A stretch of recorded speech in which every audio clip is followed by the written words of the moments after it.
Hey guys, today's title is How Men Can Better Respond to Borderline Personality Disordered Relationships. This could go for relationships with a woman, this could go for gay relationships. Borderline personality affects men and women the exact same way. Um, the first thing you're going to see with a partner that has borderline personality disorder is intense emotional dysregulation. This means 1 minute they're super happy. They could be on top of the world. You guys could be having the greatest day in the world. Coffee, donuts, honey and cheese and crackers and having a great day. She could be smiling from ear to ear. You could have had a great, wonderful day. And then with that emotional dysregulation, you really never know when they're going to blow up. You really never know when they're going to get upset. They could cry on a dime.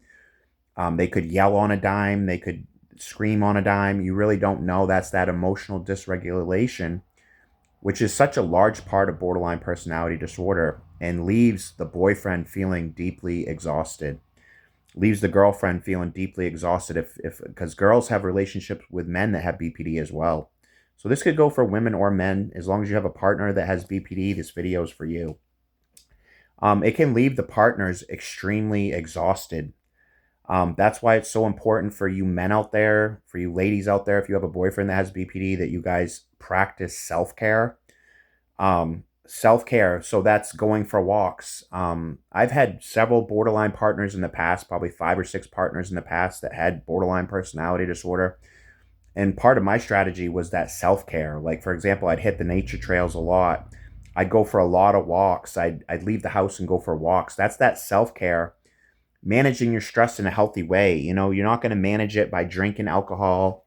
You're not going to manage it with drugs. You're not going to manage it with cigarettes. You're not going to manage it with any drug or drink. You got to do those healthy coping skills that are going to make the difference, like exercise. But these relationships can leave you deeply exhausted because a lot of these patterns, it flows like a pattern. Like, for example, love hate cycles is one of the main symptoms of borderline personality disorder. That definitely is a cycle. If you stay with this partner long term, you'll see a cycle clear as day. 1 minute you're on top of the world, the next minute you're in hell. It can be the simplest trigger. Maybe you didn't make them breakfast this morning and they're flipping out because you didn't make them breakfast. You can go all the way down to the pits. You know, something simple like you forgot to make them breakfast. They could split. Splitting is a big part of borderline personality disorder. So they view you as either all good or all bad, with no gray area in between. This is where therapy like dialectical behavior therapy comes in. Um, they can get therapy for the borderline. But you need to focus on self-preservation, make sure that you're preserving yourself. You can't commit suicide. Like, when I was younger, I had a borderline personality disorder girlfriend who I was in love with, guys. I was head over heels in love with her. I would have literally given my life for this person. I was head over heels in love with her, and she was suffering tremendously from a lot of disorders like anxiety, borderline personality, PTSD. I love the girl with all my heart, but she had such a chaotic childhood. Most of these borderline personality disordered women or men have a very chaotic childhood, so child abuse, sexual abuse. It can lead to major anxiety disorders. So you can have BPD plus a major anxiety disorder. You could have BPD plus PTSD. More or less today, I just want to validate the partner's frustration. I want to validate you men's frustration in this relationship. I want to validate you women's frustration in this relationship. If you have a partner that has borderline personality disorder, you're going to see that splitting. You're going to see that you go from being idealized to villainized at the drop of a hat. It can be over the stupidest thing, guys, where they're going to start vilifying you. It's the splitting. A lot of this splitting they can't control. That's why it's so important to use coping skills with these borderline personality disordered women. It's not okay to hit them. It's not okay to scream at them. It's not okay to yell at them. It's not okay to get physically violent.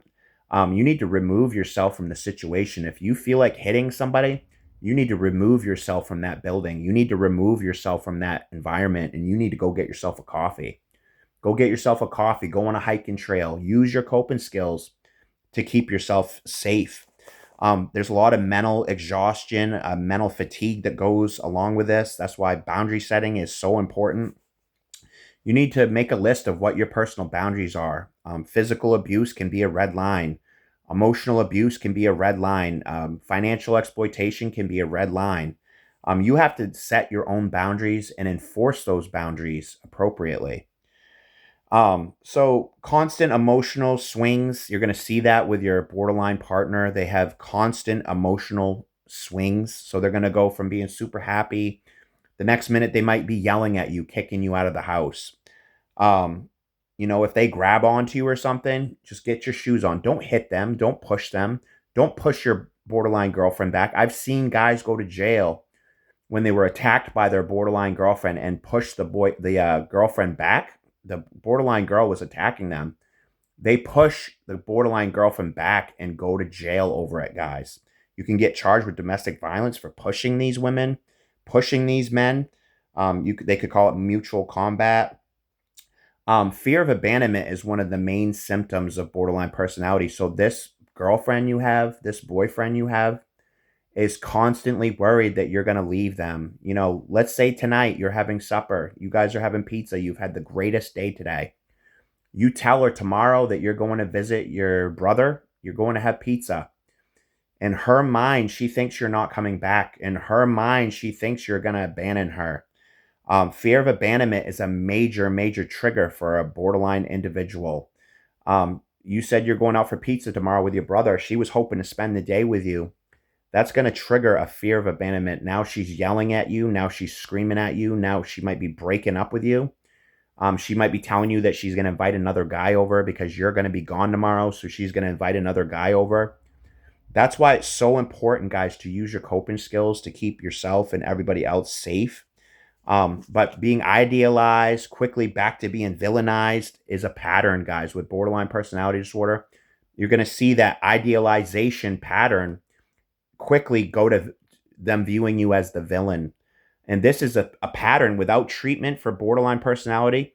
It goes idealization, devaluation, idealization, devaluation, idealization, devaluation. This can continue for years without treatment. And you see couples that stay together that have borderline personality, you see that cycle. They'll have 30, 40 breakup and reunion. Those are those love-hate cycles. One day you're the hero, the next day you're the zero. What you really want to do when you have these, when your girlfriend or boyfriend has these huge emotional dysregulation where they're screaming, where they're yelling, inappropriate anger is one of the main symptoms of borderline personality. You want to focus on coping skills for yourself. Focus on coping skills for them. You could say, "Hey, honey, why don't you put on one of your shows?" You don't want to debate with her over the issue. She's not going to be able to comprehend. It's just like talking to a drunk person. You can't reason with a drunk person, just like you can't reason with an angry borderline individual. They're seeing red at the time. Just you said you're going out for pizza with your brother. They're seeing red. In their mind, they think you're going to abandon them, and so it's leading to major triggers on the inside of them. So you want to focus on de-escalating the situation. That's why I tell men out there. That's why I tell you ladies out there. If you feel like you're going to get out of control, put your shoes on and leave the environment. That way you don't yell. That way there is no domestic violence. That way no one's being hurt or harmed. You're using your coping skill. You're being a good example to the kids too. You don't want to be yelling in front of the kids.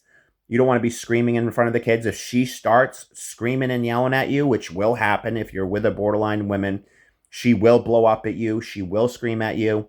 The best thing I would recommend to you is say, "Honey, I see that you're upset. I understand why you're upset, but it's really not okay to yell at me. I'm going to go take a break. I'm going to go for a walk right now and call me when you're ready for me to come back." That does actually work. Just tell her to call you when she's ready for you to come back. Maybe you could say, "I'll be in the next room." Basically you want to remove yourself from the situation if it's a safe thing to do. She might tell you that she wants you to stay, but that might not be the safest option. So anyway, setting boundaries for yourself, setting boundaries for her. Hey, look, if you grab me by the throat, I'm going for a walk. Hey, look, if you push me, I'm leaving for the day. Hey, if you push me tonight, I'm going back to my apartment. We're not going to hang out tonight if you push me. Have a list of boundaries that you're going to enforce, but keep yourself safe. Use your coping skills. Like for me, I love to go for walks. So anytime in the past, my ex-girlfriends that had borderline would piss me off, I would go for a walk to take space. Keep in mind, you can't fix her emotional state. You can't fix her coping mechanisms. The only thing you can really do is manage how you respond as the boyfriend. How are you handling the situation? Are you trying to de-escalate the situation? If you're screaming at your borderline girlfriend, you're not helping. She's seeing red at the time. She's not going to be able to comprehend what you're saying. It just makes her more defensive. The more you scream and yell, the more defensive she gets. But it's important to protect your mental health. Know when to step away. You may have to go back to your apartment for a few days, take some space away from this person, just to self-soothe and emotionally regulate yourself.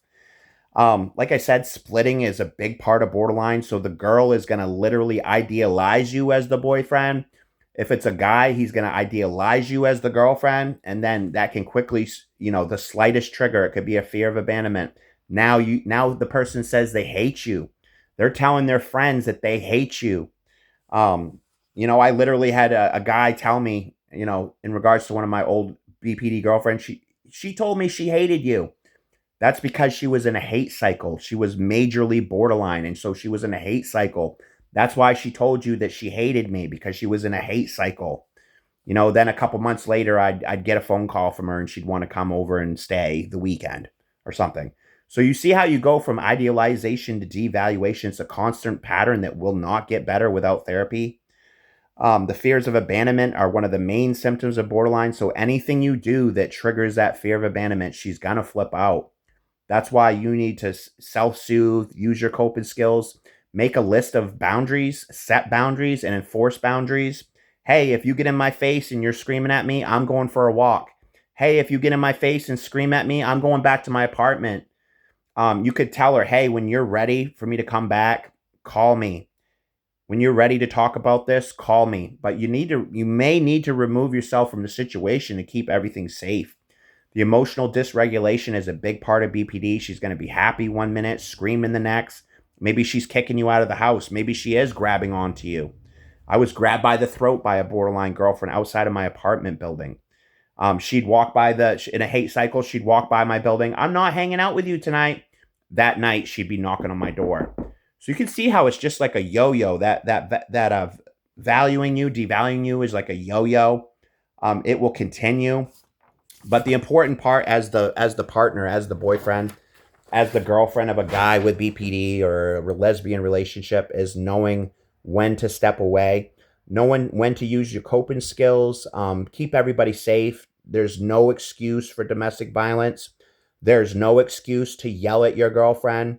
There's no excuse to hit your girlfriend. There's no excuse to put your hands on her. Do not push her back. If she grabs you by the throat, get your shoes on and leave the house. Get your shoes on, get in your car and leave. Because anything you do, you could be arrested for domestic violence. Now you're sitting in county jail because you pushed your borderline girlfriend back when she was attacking you. That is completely unfair to you. That's why it's important to just get yourself out of that situation to maintain the peace. You can reassure her. You can empathize with her. You can say, honey, I understand why you're upset. You can try to reason with her, but in the moment, if she's screaming and yelling, you're not going to be able to reason with her. Just like that drunk person, you're not going to reason with them. As a final note, guys, I'd like you to like the video, subscribe if you can so you don't miss future videos. You can check out my other playlist. In my playlist, I have a lot of different videos on borderline personality. As a side note, you could check out my merch. I have some merch in the comment section. I make small royalties off each sale. Amazon pays me a small amount of money for each sale, like $1. It's like between $1 and a couple dollars per sale. I'll leave a product in the comment section. You guys, if you want to support the channel, you can get some of my merch. Check out my other videos. Don't forget to subscribe. Don't forget to like. Thank you for tuning in to this mental health video on how to respond to your borderline partner. Thank you so much for tuning in. Until next time, guys, be safe out there.